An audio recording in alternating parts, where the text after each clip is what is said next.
묵상하면서 전국에 강한 장맛비가 내릴 전망입니다. 복구가 한창인 수해 지역은 이재민들이 집으로 돌아가지 못하고 있는데 피부병과 코로나까지 기승을 부려 삼중고를 겪고 있습니다. 해외에서 배송된 수상한 소프 의심 신고가 전국에서 1,600여 건에 달했습니다. 대만 당국은 최초 발송지는 중국이고 대만의 경우에 한국에 간 것이라고 밝혔습니다. 경찰은 온라인 쇼핑 판매 실적을 조작하려고 마구잡이 발송하는 브러싱 스캠 가능성을 두고 조사하고 있습니다. 신림동 흉기난동 사건의 피의자가 남들도 불행하게 만들고 싶었다고 진술했습니다. 사건 현장 골목에는 국화꽃과 추모 메시지가 가득했습니다. 국회 윤리심사자문위가 국회의원의 가상자산 거래 내역을 분석한 결과 권영세 통일부 장관은 코인 거래를 400회 이상, 민주당 김홍걸 의원이 100회 넘게 했던 것으로 나타났습니다. 자문위는 이들을 포함한 5명의 의원이 이해 충돌 소지가 있는 것으로 보고 있습니다.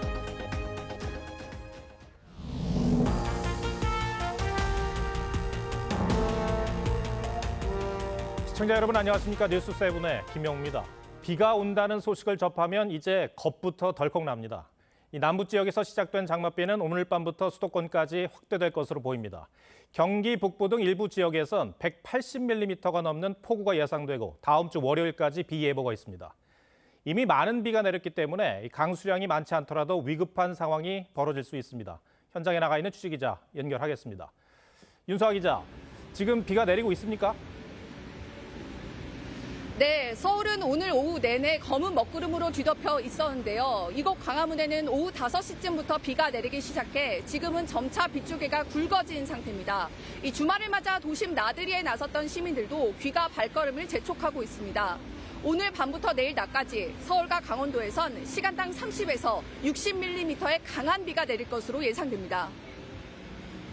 다시 돌아온 장맛비는 다음 주 월요일까지 수도권과 서해안, 남해안에 집중될 전망입니다. 지난주 비 피해가 컸던 충청과 남부지방에도 100mm에 달하는 비가 내릴 것으로 예상됩니다. 기상청은 모레까지 수도권과 서해안, 남해안에 최대 120mm, 강원 내륙 지역엔 100mm, 경기 북부엔 180mm 이상의 강한 비가 내릴 것으로 내다봤습니다. 특히 경기 북부 지역엔 비구름이 한동안 정체돼 시간당 70mm 안팎의 극한 호우까지 예보됐습니다. 최근 폭우가 내리면서 지반이 약해져 있어 산사태와 축대 붕괴 등 대비가 필요합니다. 경부권에 내려졌던 산사태 위기경보는 심각 단계로 올라갔습니다. 이번 비는 화요일 잠시 그쳤다 서쪽에서 다가온 정체 전선의 영향으로 수요일에 다시 내릴 것으로 보입니다. 광화문 광장에서 TV조선 윤서아입니다. 수해 지역은 사흘째 이어지는 폭염에 복구 작업이 여간 힘든 게 아닙니다. 이 무더위 속에 복구 작업을 하던 근로자가 숨지는 안타까운 일도 있었는데 한낮에는 작업이 중단되고 있습니다. 코로나 집단 감염에 피부병까지 악조건이 겹치고 있습니다. 고이동 기자가 취재했습니다. 비닐하우스 안에 깨진 수박이 나뒹굽니다. 곳곳이 아직 엉망이지만 수해 복구 작업은 중단됐습니다. 폭염 때문에 군장병 등 복구 인력이 철수한 겁니다. 장병들이 왔다가 조금 아까 갔어요. 우리 그냥 살살 이렇게 식구들끼리. 어제 낮 기온이 35도를 넘어선 충북 청주에서는 폭염 속에서 배수로 수해 복구 작업을 하던 50대 근로자가 숨졌습니다. 이러다가 머리가 아프다고 해서 거기 나가서 쉬라고 그달 때 병원 갔어야 돼요. 상황이 이렇다 보니 수해 복구는 더디기만 합니다. 폭염에도 쉴 새 없이 수해 복구에 나섰지만 이렇게 산더미처럼 쌓인 가지도구는 아직 다 치우지도 못했습니다. 이 와중에 피부병을 호소하는 주민과 군장병도 속출하고 있습니다. 쓰레기 같은 게 많이 떠내려왔으니까 그 주변에 냄새도 많이 나고 그래. 빨갛게 전이 생기고 막 이렇게. 월요일부터 저녁에 보니까 조금씩 올라가면 화학이 드시면서 이렇게. 경북 예천에서는 이재민 대피소에서 14명이 코로나19에 집단 감염되면서 폭염 속에서 마스크까지 쓴 채 복구를 하며 고충을 겪고 있습니다. TV조선 고이동입니다. 수해가 난 현장은 갈수록 힘겨워지고 있지만 그래도 전국에서 자발적으로 찾아온 이 자원봉사자가 있어 큰 힘이 됩니다. 직장인들은 휴일을 반납한 채 달려왔고 이웃 옷가게 사장님은 영업도 접고 삽을 들었습니다. 차정승 기자입니다. 천년 역사를 지닌 사찰이 흙투성이로 변했습니다. 20년째 봉사활동을 하는 이경숙 씨는 옷가게 영업을 접어두고 달려와 삽을 들었습니다. 돌아보니까 너무 기가 막히고 험한 지역이라도 가서 열심히 힘이 닿는 대로 자원봉사자들이 천막 아래에서 진흙을 뒤집어 쓴 물건들을 씻어냅니다. 3년 전 직접 수해를 겪었던 이웃도 저희 집에 물이 들어왔어요. 그래가지고 더 느꼈어요. 진짜 이건 도와줘야 되겠다는 걸. 휴일도 반납한 채 서울에서 달려온 30대 직장인도 힘을 보탭니다. 조그마한 손이라도 이렇게 도와드리면 그 오송 지역에 피해를 입으신 분들한테 조금이라도 빠르게 재건을 할 수 있게 도와드리는 게 약간 그러고 싶어서 온 거예요. 경기 군포에서 경북 예천까지 밥차를 몰고 달려오기도 했습니다. 연세 드신 어르신들만 계신데 이렇게 와보니까 밥 한 끼 제대로 해 드실 수 있는 그런 환경이 못 되기 때문에 이재민들은 따뜻한 밥 한 끼에 다시 한번 힘을 냅니다. 주민들로서는 뭐 그지없이 반갑죠. 주위에서 이래 덕택에 지금 아직까지 힘을 입고 이래 일을 하고 있어요. 전국에서 달려온 자원봉사자들의 온기가 지쳐가는 이재민들의 든든한 버팀목이 되고 있습니다. TV조선 차정승입니다. 물 관리를 책임지고 있는 환경부가 홍수 예방을 위해 하천 준설 과정에서 환경 영향 평가를 단축하거나 면제하는 방안을 추진하고 있는 것으로 확인됐습니다. 환경 영향 평가가 면제될 경우 1년 정도 공사 과정이 단축돼 치수 사업을 더 빨리 진행할 수 있다는 얘기입니다. 황선영 기자 취재 내용 전해드리고 곧바로 한화진 환경부 장관과 직접 얘기 나눠보겠습니다. 한화진 환경부 장관의 치수 정상화 방안 보고는 윤석열 대통령이 국무회의에서 물 관리를 제대로 해달라고 주문한 지 사흘 만인 어제 용산 대통령실에서 진행됐습니다. 천재지변이니 어쩔 수 없다. 이런 인식은 버려야 됩니다. 호우 정보를 밀물과 썰물 주기에 연동해 전국의 물길을 시뮬레이션하는 작업과 함께 침수를 예측하는 AI 홍수 경보 시스템을 내년 우기 전까지 구축하기로 했습니다. 특히 하천 준설을 할 때 환경 영향 평가 기간을 단축하거나 면제하는 방안도 포함된 것으로 알려졌습니다. 현재 10km 이상의 하천을 준설하려면 환경영향평가 협의회 개최부터 주민과 관계기관 설명회, 최대 60일간의 환경영향평가 기간을 포함해 최소 1년이 걸리는데 공익적 성격이 충분할 경우 이를 단축하겠다는 겁니다. 정부 고위 관계자는 하천 정책을 국민 안전에 방점을 두고 지류와 지천을 정비할 때 불필요한 과정은 최소화하겠다는 취지라고 설명했습니다. 한 장관은 감사원 감사 결과에 따라 모두 존치하기로 결정된 4대강 16개 보의 구체적인 활용 계획도 보고했습니다. TV조선 황선영입니다. 이번 폭우 참사를 계기로 물 관리를 책임지고 있는 환경부의 역할이 강조되고 있습니다. 한화진 환경부 장관에게 집중호우에 대한 이 대책에 대해 질문하겠습니다. 장관님, 안녕하세요. 네, 안녕하십니까. 예. 자, 2018년에 국가 물 관리가 환경부로 일원화가 됐죠. 네. 그런데 이렇게 물 난리가 나고 희생자가 나와야 그때야 부랴부랴 대비책이 나오는 것 아니냐 이런 지적이 있습니다. 어떤 답을 해주시겠습니까? 네, 2018년부터 단계적으로 물관리 업무가 환경부로 이관되었는데요. 네. 하천관리 업무는 작년이죠. 2022년 1월에 비로소 당시 국토부의 그 하천 업무 직원 모두 해서 환경부로 이관이 됐습니다. 4대강 본류 사업 이후에 지류지천 정비와 하천 준설 필요성이 지속적으로 제기되었는데요.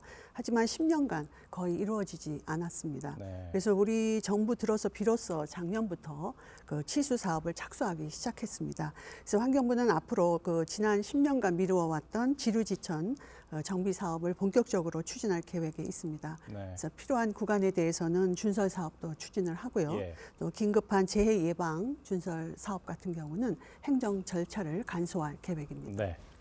지금 밖에 비가 내리고 있습니다. 네네네. 그리고 월요일까지 또 비가 온다고 그래서 국민들께서 걱정이 많으시거든요. 네. 지금 현재 환경부 차원에서 이 호우에 대한 대비책 진행하고 있는 게 있다면 뭐가 있습니까?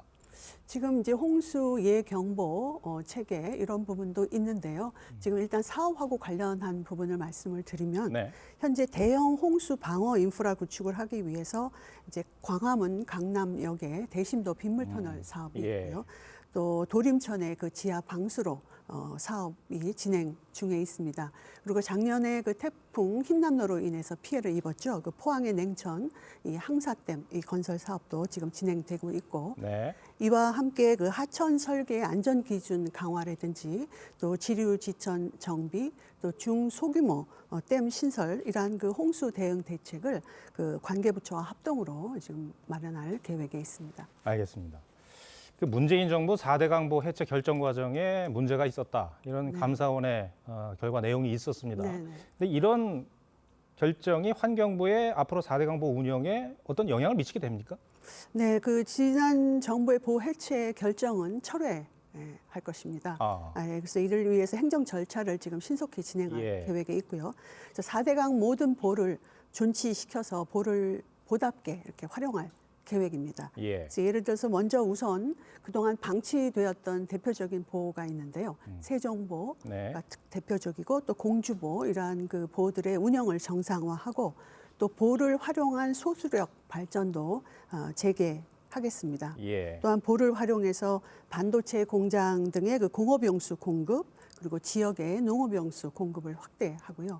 따라서 가뭄에 대응하는 중요한 물 공급 시설로 이 보를 최대한 활용할 계획입니다. 네, 방금 그 세종보하고 공주보 말씀을 해주셨는데 이것 말고도 다른 어떤 댐이나 보호 건설 계획이 있습니까? 보는 지금 4대강의 경우 16개 보가 있습니다. 그래서 지금 세종보 같은 경우는 그 사용을 하기 어려운 그런 보기 때문에 그거를 정상화 시킨다는 거고요. 그래서 16개 보를 모두 존치시켜서 최대한 활용하겠다는 계획입니다. 환경부는 수질도 관리하는 주무부처잖아요. 그런데 이제 그 환경부 입장에서는 4대강 사업으로 수질이 좋아졌다고 얘기를 하는데 어떤 환경단체에서는 정반대의 주장을 하고 있거든요. 네네. 어떻게 봐야 됩니까? 네, 사실 환경단체의 주장은 사실과 다르다. 일단 결론부터 말씀을 드리겠습니다. 그간 4대강 사업을 하면서 4대강 사업의 전에 10년 또 후에 10년 총 20년간 수질을 계속 모니터링 해오고 있습니다. 그 모니터링 결과 그걸 분석을 해서 지난 올해죠. 올해 5월에 이제 발표가 되었는데요. 4대강 사업 이후에 대부분의 그 수질 측정 지점에서 보면 수질을 그 나타내는 그 대표적인 지표가 있습니다. 이제 보통 총인 또 생물학적 산소 요구량 이런 지표들이 있는데 그러한 지표들이 대부분 다 개선이 되었다라고 말씀을 드릴 수 있겠고요. 또 수생태계의 경우에도 보면 보호 설치 이후에 그 토종 물고기의 어떠한 그 전체 종수 또 마리수 이러한 것은 보호 설치 이후에 그러한 그 결과하고 유사하게 조사되었다라고 볼 수 있습니다. 그래서 현재 수 생태계는 하천 환경에 맞춰서 적응해 나가고 있는 과정이다 이렇게 볼 수 있습니다. 네, 알겠습니다. 이 비가 많이 와도 국민들께서 걱정하지 않도록 물 관리 잘 부탁드리겠습니다. 오늘 말씀 고맙습니다. 네, 최선을 다하겠습니다. 네, 감사합니다.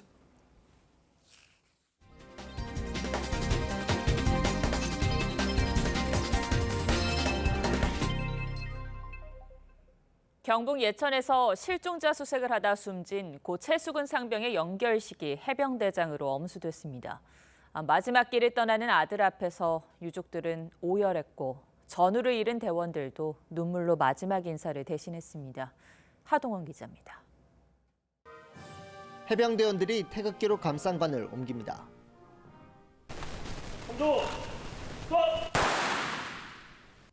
유족과 해병 전우들은 헌화를 하며 고인의 넋을 기렸습니다.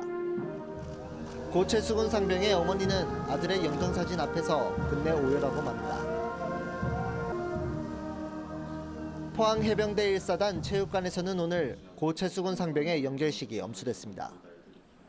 서로에게 힘이 되어주던 해병 동기는 눈물을 참으며 마지막 인사를 전합니다. 내일은 더 열심히 하자라고 말하는 서로 힘내자며 다짐했었잖아. 이제 다시는 볼 수 없다니 가슴이 찢어지도록 아파. 아들 같은 해병대원을 끌어안고 통곡하던 어머니는 끝내 실신하고 해병 전우들은 연결식 내내 눈물로 비통함을 달랬습니다. 유족 측은 이번 사고에 대한 진상 규명과 재발 방지 대책을 요구했습니다. 수근이가 사랑했던 해병대에서 철저한 원인 규명을 통해 다시는 이같이 비통한 일들이 발생하지 않도록. 고 최수근 상병은 국립대전현충원으로 옮겨져 영면에 들었습니다. TV조선 하동훈입니다. 해외에서 온 소포가 수상하다는 신고가 전국적으로 1,600여 건에 달했습니다. 울산에서 해외 소포를 열어본 사람들이 어지러움증을 호소하면서 독극물이 든 것 아니냐는 의심을 했는데 지금까지 실제 독극물이 검출된 사례는 없었습니다. 그럼에도 정부 당국은 이런 소포를 받으면 열지 말고 바로 신고해달라고 당부합니다. 장혁수 기자입니다. 방호복을 입은 경찰이 소포를 수거합니다. 독극물 의심 국제 소포가 있다는 신고가 접수돼 경찰이 조사에 나선 겁니다. 폴리스라인 찾아있긴 했었는데 이틀 전부터 오늘 오후 5시까지 경찰에 접수된 국제 소포 관련 신고 건수는 무려 1,647건. 대만, 중국 등에서 발송된 주문하지도 않은 소포들이 서울과 부산, 강원 등 전국 각지에서 발견됐습니다. 특히 울산의 한 복지시설에서는 국제 소포를 열어본 직원들이 어지럼증을 호소해 입원하기도 했습니다. 조사 결과 소포에 쓰인 접착제가 변질돼 나온 가스 때문인 것으로 추정되고 위험 물질은 없는 것으로 확인됐습니다. 전국에 신고된 국제 소포 대부분은 안이 비었거나 쓰레기 등이 담겨 있을 뿐 위험 물질이 발견된 사례는 아직 없지만 주민들은 불안하기만 합니다. 뉴스에서 하는 거랑 똑같은 그 우편 그 물이 들어와 있다고 신고가 들어왔다고 그래가지고 그냥 무조건 띄워놓으라고 그래서. 정부 당국은 유사한 유형의 우편물 국내 반입을 중단하고 의심 소포 발견 시 즉각 신고해 줄 것을 당부했습니다. TV조선 장혁수입니다. 이 수상한 소포는 대만에서 발송됐습니다. 그러자 대만 당국은 최초 발송지는 중국이고 대만은 경유만 했다고 밝혔습니다. 이번 사태는 브러싱 스캠일 가능성이 제기되는데 온라인 쇼핑몰이 판매를 조작하기 위해서 주문도 안 한 물건을 무작위로 보내는 수법입니다. 3년 전에도 중국에서 미국과 캐나다로 의심 소포가 대량 발송된 적이 있었습니다. 계속해서 변재현 기자입니다. 수상한 소포의 발신지로 지목되자 대만 정부가 자체 조사 결과를 발표하며 신속한 대응에 나섰습니다. 소포가 애초에 중국에서 대만까지 해상 운송된 뒤 대만을 거쳐 항공편으로 한국에 보내졌단 겁니다. 대만 경찰이 물품에 대한 정밀 감식 조사를 진행 중이라고 밝힌 가운데 해당 우편물들이 쇼핑몰 리뷰와 평점을 조작하기 위해 주문하지 않은 물건을 다수에게 발송하는 이른바 브러싱 스캠 가능성이 나옵니다. Ooh, a new package I didn't order. 알리바바와 아마존 등 대형 온라인 쇼핑몰의 판매 경쟁이 심해진 탓입니다. As long as something is shipped, it doesn't matter how heavy it is or what's inside. You've got a shipment tied to that order number, and that order can pop up later as a verified review. 2020년에도 미국과 캐나다 등 천여 가구에 정체불명의 소포가 배달됐는데 주문하지 않은 일상용품과 씨앗 등이 발견됐습니다. 어제 대전에서 발견된 우편물 중 일부는 3년 전 미국 등에 발송된 소포들과 동일한 발송지 주소가 적혀 있었습니다. TV조선 변재영입니다. 얼마 전 극단적 선택을 한 초등학교 새내기 교사를 추모하기 위해 교사 4천여 명이 서울 도심에 모였습니다. 학부모의 과도한 민원이 이번 사태를 초래했다는 의혹에 대해서도 진상규명을 하라고 외쳤고 땅에 떨어진 교권의 현실을 토로했습니다. 전정훈 기자입니다. 전국 곳곳에서 온 교사들이 집회를 열고 구호를 외칩니다. 교사의 이권을! 18일 서울 서초구의 한 초등학교에서 극단 선택을 한 교사 A씨를 추모하고 교권 신장을 요구하는 겁니다. 동료 교사 4천여 명은 서울 종로에 모여 고인을 추모하고 진상 규명을 촉구했습니다. 첫째, 학부모에 의한 인권 침해 여부. 둘째, 교육당국의 대처 과정에 대해 교육부의 조속한 진상 규명을 촉구하는 바이다. 앞서 서울교사노조는 A씨가 학부모들로부터 아이들 관리를 어떻게 하는 거냐, 교사 자격이 없다는 등 폭언에 시달렸다고 전했습니다. 동료 교사들은 비슷한 고충을 토로했습니다. 나의 모든 노력이 다 이제 잘못이 되고 죄가 돼서 저한테 돌아오는 상황 때문에 중간에 쓰는 게 겁이 났던 것 같아요. 내가 맡고 있어도 하지 마세요. 때리지 마세요. 이렇게밖에 못해요. 그 매뉴얼대로 하면 아동학대인 거예요. 폭언과 모욕, 수업방해 등 교권 침해 건수는 지난해 3천여 건으로 2년 만에 2배 이상 증가했습니다. 같은 기간 교단을 떠나는 5년 이하 교사 수는 590명으로 2배 가까이 늘었습니다. TV조선 전정원입니다. 네, 신림동에서 벌어진 끔찍한 흉기 난동 사건에 많은 분들이 안타까워하며 또 분노하는 와중에 범인이 범행 이유를 경찰에 진술했습니다.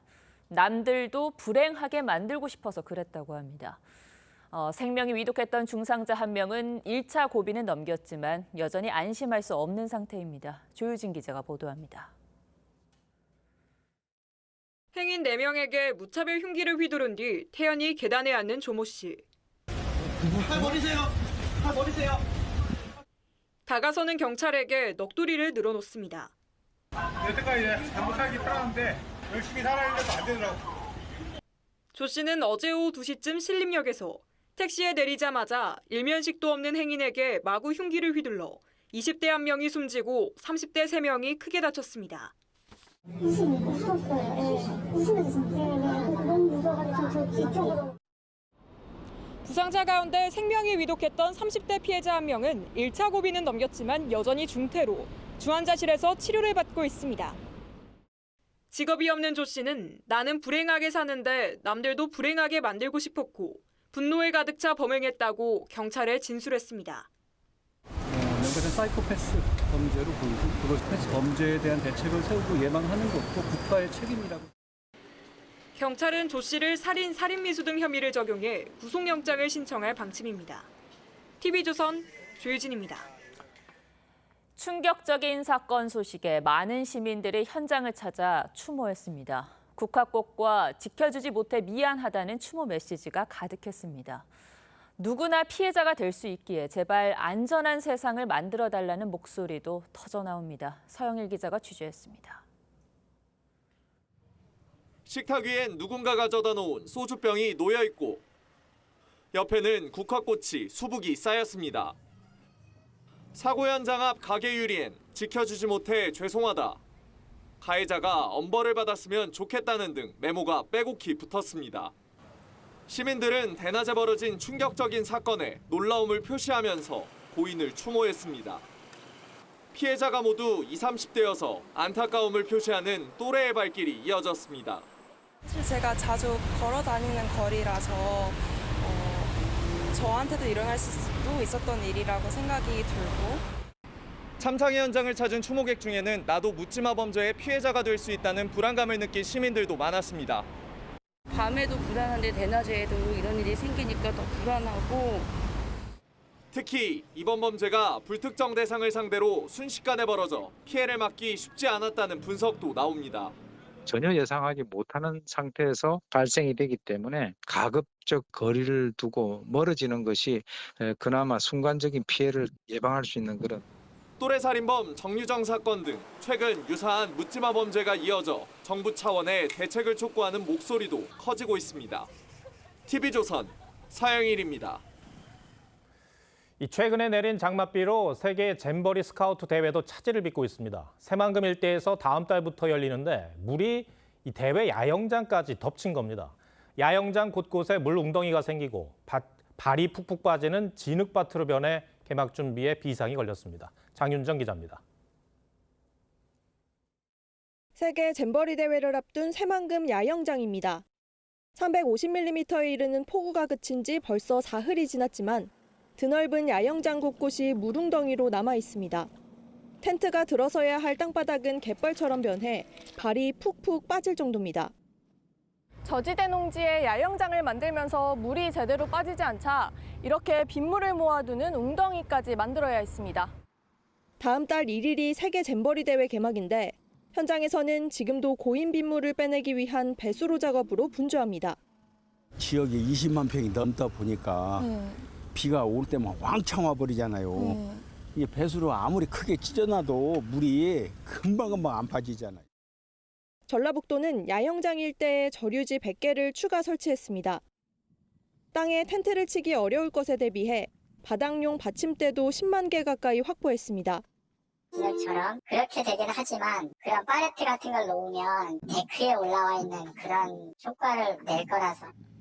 이번 주말에 이어 다음 달 초에도 비가 내릴 가능성이 높아 열흘 앞으로 다가온 세계 잼버리 대회도 장맛비에 비상이 걸렸습니다. TV조선 장윤정입니다.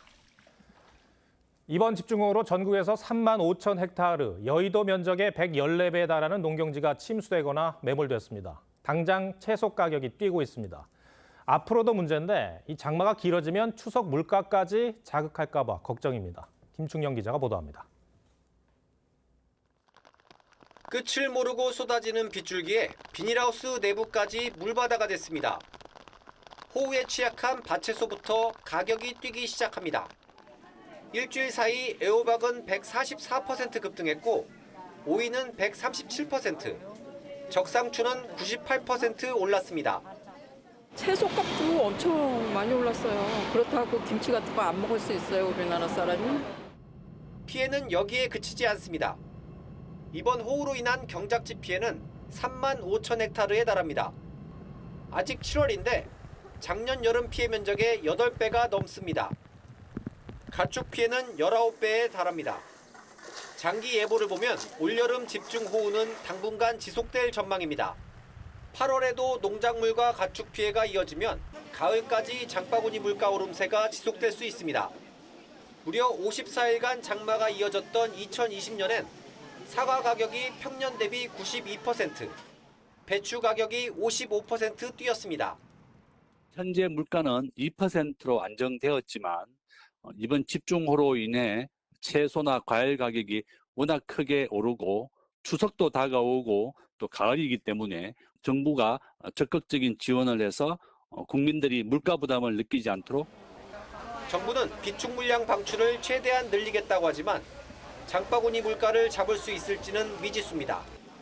TV조선 김충영입니다.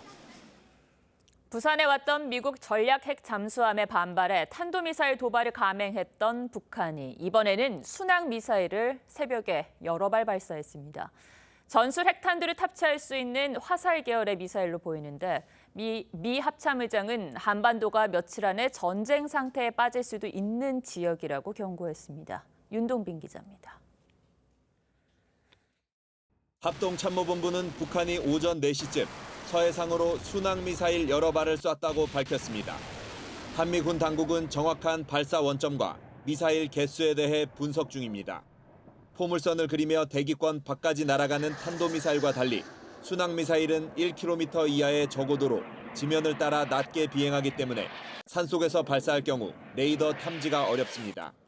군 당국과 전문가들은 북한의 전술 핵탄두 화산 31을 장착할 수 있는 화살 계열의 미사일일 가능성을 높게 보고 있습니다.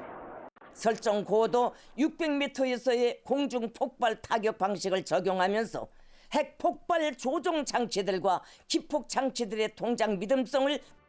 순항 미사일은 탄도미사일보다 속도가 느려 요격이 비교적 쉬운 편에 속하지만 핵탄두를 탑재한 여러 발을 동시에 쏠 경우 심각한 위협이 됩니다. 이번 발사는 북한이 미국 전략핵 잠수함의 부산 기항에 반발하며 핵무기 사용 조건에 해당한다고 위협한 지 이틀 만입니다. 마크 밀리 미 합참의장은 한반도는 상황에 따라 며칠 안에 전쟁 상태에 빠질 수 있는 지역이라며 항상 높은 수준의 대응 태세를 유지해야 한다고 경고했습니다. TV조선 윤동빈입니다. 본격적인 휴가철을 맞아 해외여행 계획 많이 세우시죠. 예전에는 미리 환전해서 현찰로 들고 가거나 비싼 수수료를 내고 카드 결제를 해야 했는데 최근에는 환율이 쌀 때나 필요할 때마다 외화를 충전해서 쓸 수 있고 또 수수료도 거의 없는 선불카드가 인기입니다. 이 환전 절약법을 정준영 기자가 설명하겠습니다. 미국 현지 식당에서 단말기에 카드를 대자 음식값이 달러로 계산됩니다. 싱가포르 화장품 가게에서도 카드를 찍기만 하면 결제가 완료됩니다. 가맹점 결제 수수료는 0원. 환전 수수료도 없거나 저렴합니다. 해외 현지에서 자유롭게 쓸 수 있는 선불 카드입니다. 실시간 환율로 계산되는 신용카드와 달리 환율이 유리할 때 미리 충전해놓고 쓸 수 있는 것이 장점입니다. 설문조사 결과 해외여행객 3명 중 1명이 선불카드를 쓴다고 답했고 현금을 선호한다는 비율은 15%에 못 미쳤습니다. 더 이상 뭉칫돈을 들고 다니며 불안할 필요도, 은행이나 환전소에 방문할 필요도 없습니다. 옛날 같은 경우에는 이제 환율을 체크하고 그걸 신청해서 공항에서 수령을 또 줄 서서 기다려서 받아가야 했는데 이제 바로 카드로 긁어서 쓸 수 있어서 카드 사용이 세계적으로 보편화하면서 대중교통이나 세탁소 등 활용도도 높아지고 있습니다. 현금이 필요한 경우에도 현지에서 현지 ATM 등으로 출금을 할 수 있기 때문에 카드만으로 여행을 하는 것이 충분히 가능하다고 판단합니다. 현금 없이 해외여행하는 시대가 성큼 다가왔습니다. TV조선 정준영입니다. 중소기획사의 한 걸그룹이 데뷔하자마자 빌보드 차트를 석권해 중소돌의 기적으로 불렸습니다. 그런데 얼마 안 돼 계약 해지를 둘러싸고 소속사와 가수와의 분쟁을 겪고 있습니다. 오늘은 이정민 기자가 이 사태에 포커스를 맞췄습니다. 데뷔 반년 만에 미국 빌보드 메인 차트에 이름을 올린 걸그룹이 있습니다. 중소기획사 출신이라는 지난 2월 발표한 큐피드로 데뷔 113일 만에 빌보드에 진입해 한국 아이돌 역사상 최단기간 빌보드 메인 핫백에 이름을 올린 걸그룹 50/50. 사실 지금까지 역시나 아직 믿기지 않고요. 너무너무 감사할 뿐인 것 같습니다. 인기의 비결은 기존 K-팝과 차별화된 편안한 음악, 해외에서 반응이 터진 젊은 층을 겨냥한 쇼츠 중심의 홍보였습니다.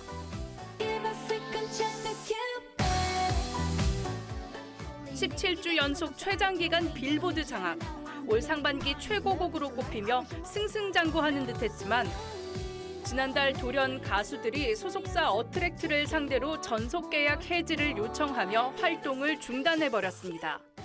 정산이 불투명하고 건강 문제에도 활동을 강요했다는 등의 이유를 들었는데 소속사는 가수들의 단체 행동 배후로 앨범 제작을 맡았던 외주 용역 더 기버스를 지목했습니다.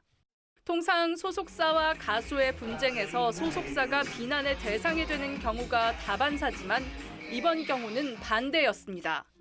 생활고에도 80억 원이란 거금을 투자해 세계 무대 진출을 이끌어낸 중소소속사의 뒤통수를 친 것이란 여론이 지배적이었습니다. 그 결과도 가수들의 의도와는 멀어지는 분위기입니다. 외주 용역사와 연결됐다고 알려졌던 세계적인 규모의 음반사 워너뮤직이 50/50의 영입을 고려한 바가 없다고 선을 긋자 결국 외주 용역 더 기버스마저 분쟁에서 빠지겠다는 입장문을 냈습니다. 소속사는 현재 가수들과 소통할 의사가 있다는 입장입니다. 하지만 가수들은 배신의 아이콘이란 도덕적인 타격을 부인할 수 없는 상황입니다. 성공에 취해 황금알을 낳는 거위의 배를 가르려 했다는 비판. 결국에는 상처뿐인 영광만 남는 건 아닌지. 뉴스7 포커스입니다. 여야 의원들의 가상자산 거래 내역을 분석한 국회 윤리심사자문위가 이 거래 내역을 제출한 의원 11명 중 최소 5명 이상이 이해 충돌 소지가 있을 수도 있다고 보고 국회의장에게 보고할 것으로 전해졌습니다. 특히 통일부 장관으로 재직 중인 여당의 권영세 의원과 야당 김홍걸 의원이 수백 차례 코인 거래를 한 것으로 나타났습니다. 장세희 기자 단독 취재 내용 전해드리고 뉴스야 이어가겠습니다. 국회 윤리자문위는 국민의힘 사선 중진인 권영세 의원의 지난 3년여간 가상자산 거래 횟수가 400회를 넘긴 것으로 파악했습니다. 민주당 김홍걸 의원은 100회 이상의 거래를 기록한 것으로 알려졌습니다. 거래액을 단순 합산한 누적 총액은 권 의원이 수십억 원, 김 의원은 십수억 원대에 이르는 걸로 전해졌는데 윤리자문위는 이들의 구체적인 보유 규모까진 파악하지 못한 것으로 알려졌습니다. 윤리자문위 관계자는 김남국 의원의 경우 현금화가 가능한 보유액이 99억 원에 달한 적이 있고 200회란 거래 횟수도 상위 미만 기준으로 한 거라 두 의원 간은 차이가 있다면서도 1,000만 원이 넘는 자산을 갖고 100회 이상 거래한 건 단순 투자보다는 수익 목적이 있다고 보기 때문에 이해충돌 소지가 있다고 전했습니다. 권 의원은 3천만 원에서 4천만 원 정도로 시작해 1천만 원에서 2천만 원쯤 손해를 본 뒤 모두 처분한 상태라며 거래 횟수도 주문 과정에 따라 실제보다 더 크게 나타날 수 있다고 설명했습니다. 김 의원 측도 1억 원이 채 안 되는 금액을 투자해 70에서 80% 정도 손해를 봤다고 했습니다. 윤리자문위는 거래 내역을 제출한 여야 의원 11명 가운데 두 의원과 김남국 의원을 포함해 최소 5명 이상이 이해충돌 소지가 있는 것으로 보고 있습니다. 다만 대부분 거래 내역을 자진 신고한 의원들만 대상으로 삼았기 때문에 거래 사실 자체를 숨긴 이들까지 전면 조사가 필요하다는 지적도 나옵니다. TV조선 장세희입니다.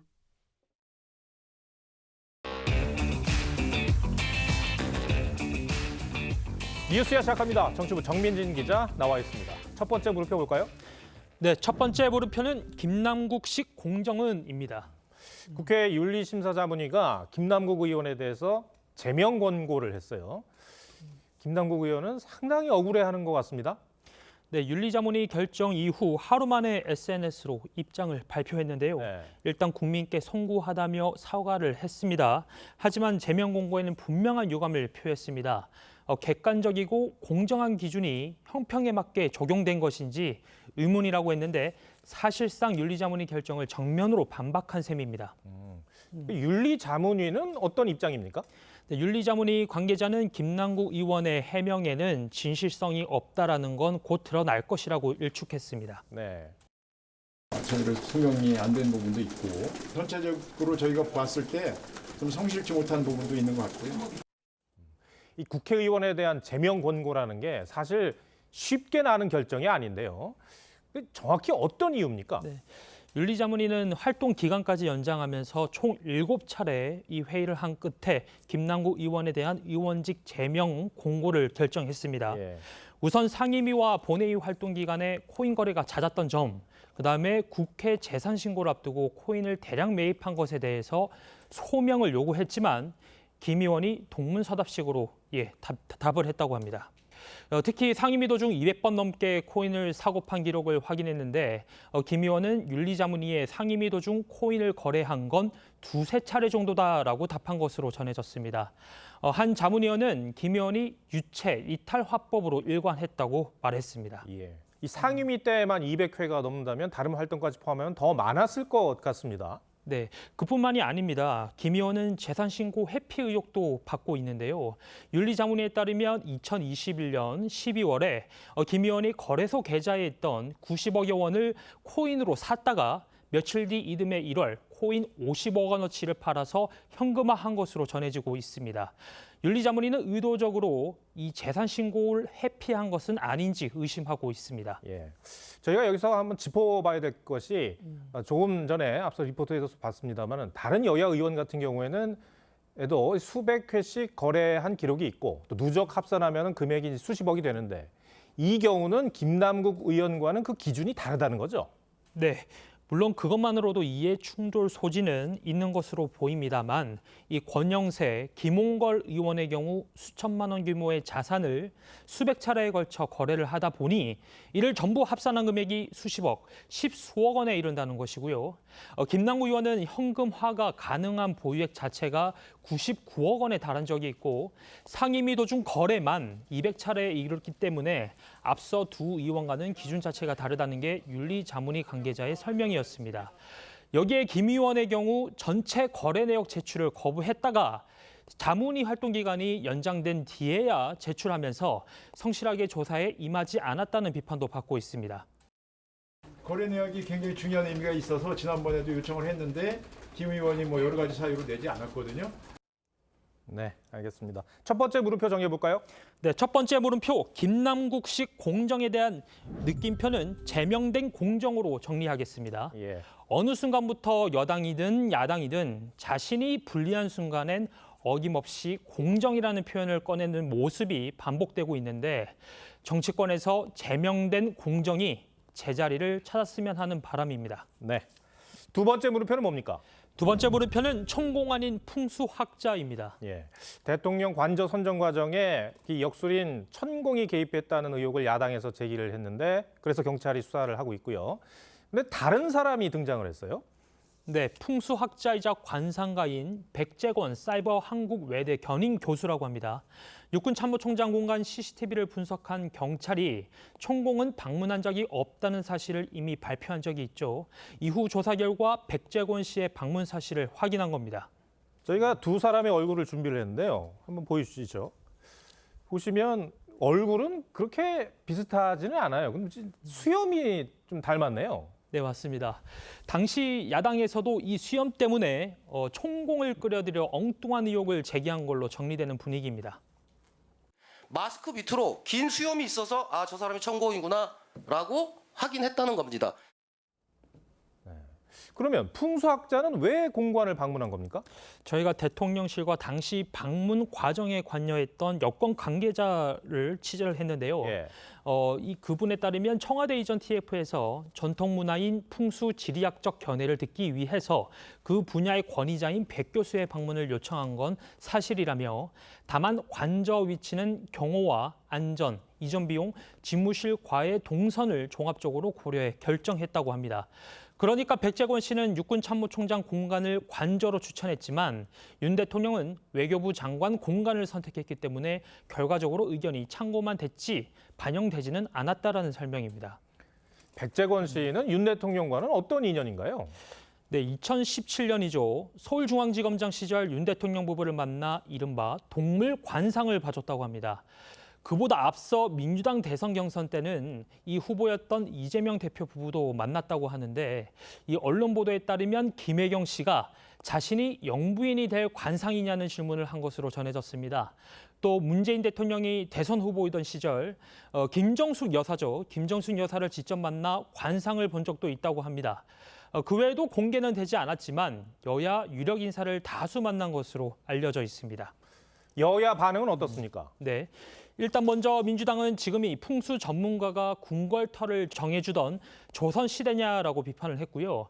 반면 여당은 민주당 논리대로라면 이재명 후보는 대선 전략을 풍수 전문가와 논의했냐라고 반박하고 있습니다. 네. 두 번째 물음표도 정해볼까요? 네, 두 번째 물음표. 천공 아닌 풍수학자에 대한 느낌표는 국민이 경고할 터로 하겠습니다. 예. 이미 문재인 정부 시절이죠. 청와대 이전 관련 자문위원이었던 유홍준 전 문화재청장이 풍수상 청와대 관저를 옮기라는 조언을 했고요. 그다음에 김정숙 여사가 원했다라고 말해 당시 야당이었던 자유한국당이 거세게 비판한 적이 있습니다. 이번엔 그 반대 상황에 놓이게 된 건데 부정확한 근거로 천공 개입설이란 잘못된 의혹을 제기한 야당이나 또 대선 내내 무속 논란의 홍역을 치르고도 국가 중대사에 굳이 풍수학자를 끌어들인 여권 모두 국민 입장에선 한심해 보일 뿐입니다. 네, 알겠습니다. 정민진 기자, 잘 들었습니다.